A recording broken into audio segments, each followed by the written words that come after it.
ఒకటి ఎలాంటి environmental impact assessment జరగలేదు అని చెప్పి మరి అటవీ శాఖ అనుమతి లేదు, ఎన్వైరన్మెంటల్ ఇంపాక్ట్ అసెస్మెంట్ లేదు, ఇంకా ట్రాన్స్ఫర్ కూడా టైటిల్ది పూర్తిగా కాలేదు. అయినప్పటికీ ఫైనాన్షియల్ ఇన్స్టిట్యూషన్స్ని వెంటనే ఆగమేఘాల మీద ప్రభావితం చేసి ప్రభుత్వ అధికారులు మరి మిస్లీడ్ చేసినారా, ముఖ్యమంత్రి వాళ్ళని డైరెక్ట్ చేసినారా తెలియదు, మరి ఒక భారీ ఆర్థిక నేరానికి పాల్పడ్డారు. ఎట్లా చేసినారు ఇది?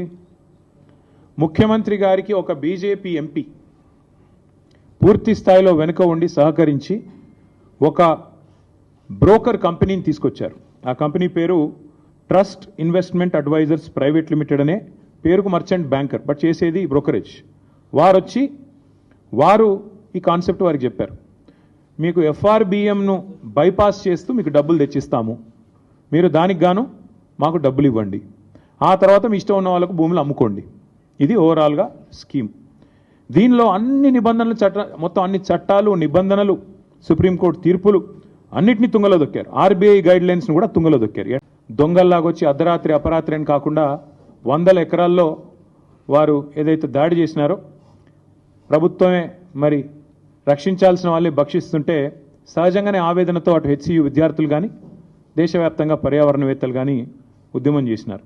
కానీ దీని వెనకాల అసలు రేవంత్ రెడ్డి గారు ఇంత హడావుడి, ఇంత హంగామా ఎందుకు చేస్తున్నారు అని మేము ఆరాధిస్తే దీని వెనకాల దాదాపు 10,000 కోట్లను దోచే ఒక భారీ స్కామ్కు వారు తెరదీసినట్టుగా మాకు సమాచారం అందింది.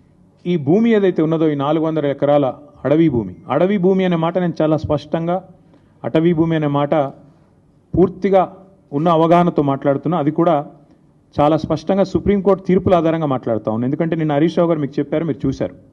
సుప్రీంకోర్టు 1996లోనే అంటే దాదాపు 30 ఏళ్ల కిందటనే స్పష్టమైన తీర్పు ఇచ్చింది.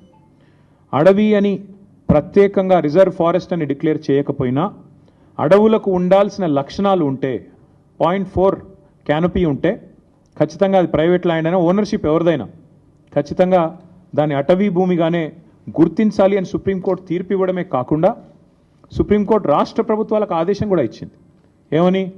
మీ దగ్గర సుప్రీంకోర్టు తీర్పుకు అనుకూలంగా ఓనర్షిప్ ఎవరిదున్నా అట్లాంటి భూములు ఎక్కడెక్కడ ఉన్నాయి లెక్క తీయండి, దాన్ని రిజర్వ్ ఫారెస్ట్గా ఆల్రెడీ డిక్లేర్ చేసి ఉన్నా చేయకపోయినా ఆ లిస్టు మాకు పంపించండి అంటే ఇక్కడ కూడా మన తెలంగాణ ప్రభుత్వం కూడా రేవంత్ రెడ్డి ప్రభుత్వం కూడా సుప్రీంకోర్టు ఆదేశాలకు అనుగుణంగా ఒక కమిటీని కూడా ఏర్పాటు చేసింది ఆ స్థలాలను గుర్తించడానికి.